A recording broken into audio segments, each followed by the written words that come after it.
Bienvenue à la chaîne Pacifiant le couple. Je suis Maman Lucie. Nous sommes là pour nous entraider en se conseillant pour bien rester dans le couple. On a fait beaucoup de vidéos. Vous pouvez nous suivre sur le YouTube, Facebook, TikTok. Si vous avez des questions, posez-nous. Nous avons reçu beaucoup d'emails. Dans ces emails, il y a eu beaucoup de questions. Alors aujourd'hui, on a choisi des questions. La première question, c'est quelles sont les erreurs que nous commettons en tant que couple quand nous communiquons? Les grosses erreurs que les couples commettent dans la communication. L'erreur, souvent, c'est quand la communication est très pauvre. On ne parle pas beaucoup, on ne se partage pas, on ne partage pas, on ne passe pas le temps ensemble en discutant dans la joie, dans les promenades, même en famille, devant la télévision. On ne parle pas beaucoup, chacun est toujours occupé à ce travail, papa là-bas, maman là-bas. Et parfois, quand on parle, c'est seulement pour peu de temps. Alors, quand il y a des erreurs, la première personne accumule, la deuxième accumule, ça s'accumule et un jour, ça va, bouf, ça sera le feu. Pourquoi? Parce qu'on n'a pas voulu s'exprimer, on n'a pas voulu montrer à l'autre que je n'ai pas aimé ce que tu m'as dit là. Et là, qu'est-ce qui va se passer? Ça sera maintenant les condamnations. Toi, tu ne m'écoutes pas, tu ne me connais pas. Moi d'ailleurs, quand moi j'ai dit ceci, tu dois écouter. Oui, dans le couple, papa est là, il est chef. Mais il faut toujours aussi écouter la maman parce qu'elle a aussi de bonnes idées. Si on la considère que c'est une personne, ou bien maman considère papa de sa manière, celui-là ne peut pas faire ça. D'ailleurs, dans cette situation, il n'est pas en mesure de faire, ce n'est pas du tout bien. On partage la vie ensemble, en se respectant. Oui. Quand une communication est là positive, devant peut-être un plat, devant quelque chose de bon, là, on se promène, on fait. Vous savez, vous pouvez encore découvrir beaucoup de bonnes choses qui sont dans le cœur de ton partenaire. Quand il y a toujours le sentiment d'éviter de parler. Moi je ne veux pas parler parce que quand je vais, ça sera ceci, cela. Ce n'est pas une solution. C'est-à-dire, quand il y a un problème, parlons, partageons, nous dégageons notre cœur. Mais faisons-le avec respect. Oui. Demandons-nous des rendez-vous. Est-ce qu'on peut parler un peu? De quoi tu veux parler? On peut parler de ceci, cela. Vous l'abordez pas. Vous commencez avec respect, vous finissez avec respect. Et cela, ça va dégager le cœur de chaque personne. Comprenons que nous avons des émotions. La manière dont nous parlons doit être respectueuse. Si on utilise des langages qui touchent, qui blessent, vous savez, il y a d'autres personnes qui n'arrivent pas à pardonner et demain, il y aura d'autres réactions qui ne seront pas bonnes dans nos familles. En se parlant, évitons l'orgueil. Il n'y a que moi, je connais. Si je ne suis pas là, toi, tu ne peux pas faire ceci. D'ailleurs. Alors, si Dieu voulait que chaque personne puisse considérer son orgueil, il n'allait pas nous mettre en couple. Brisons notre orgueil. Aimons-nous en brisant l'orgueil. Oui, dans le couple, il ne faudra pas être très égoïste. C'est toujours moi. Moi. Non, on doit être nous. Nous faisons ça ensemble.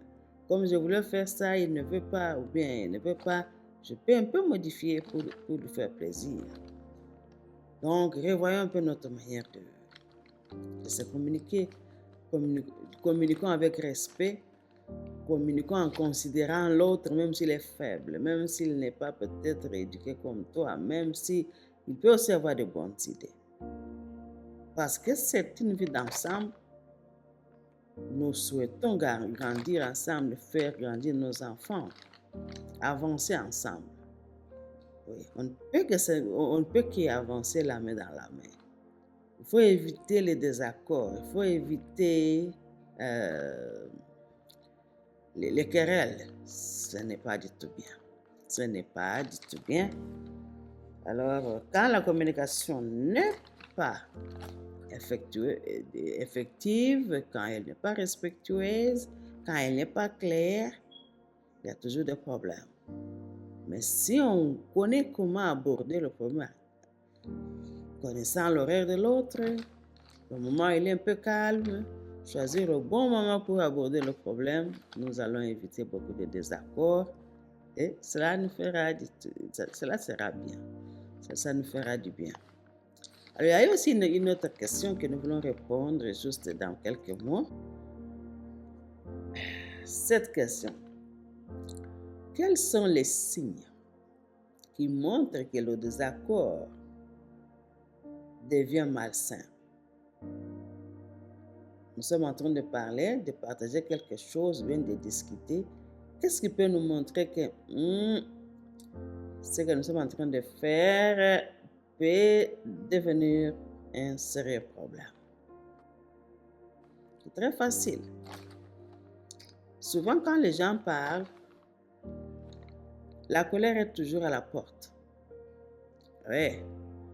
Vous verrez que quand la colère entre dans quelqu'un parce qu'on n'arrive pas à s'entendre, le grand signe que nous voyons souvent, c'est la voix commence à monter d'une manière négative. Tout dépend d'une personne à l'autre. Ça, maintenant, ce n'est pas le partage. On commence à se gronder.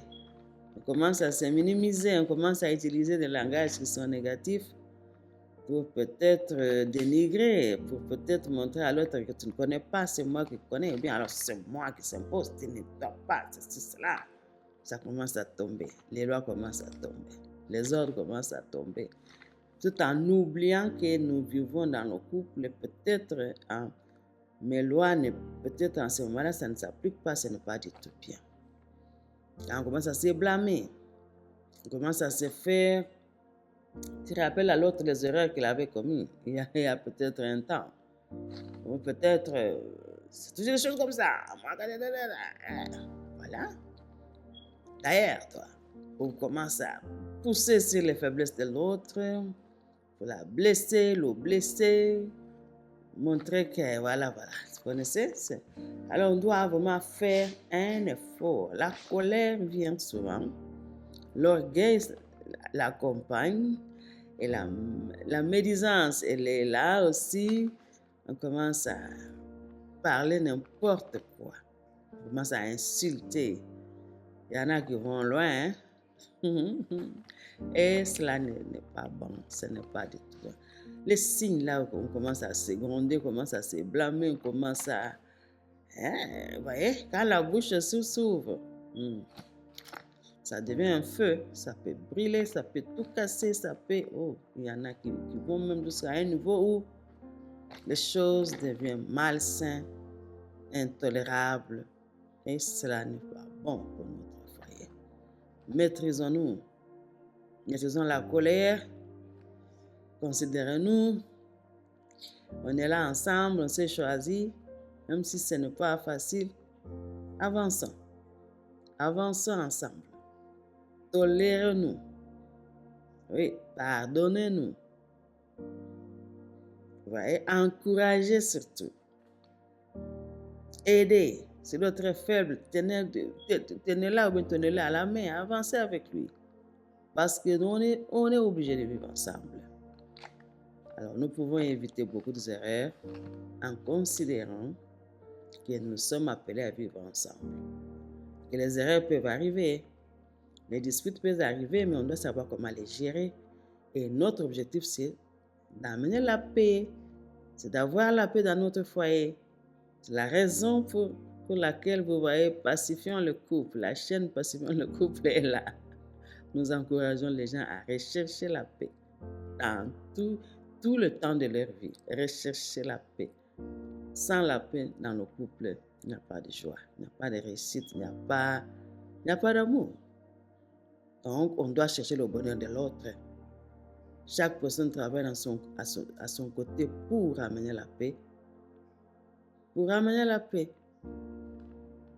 Pacifions le couple, c'est la chaîne que nous aimons beaucoup.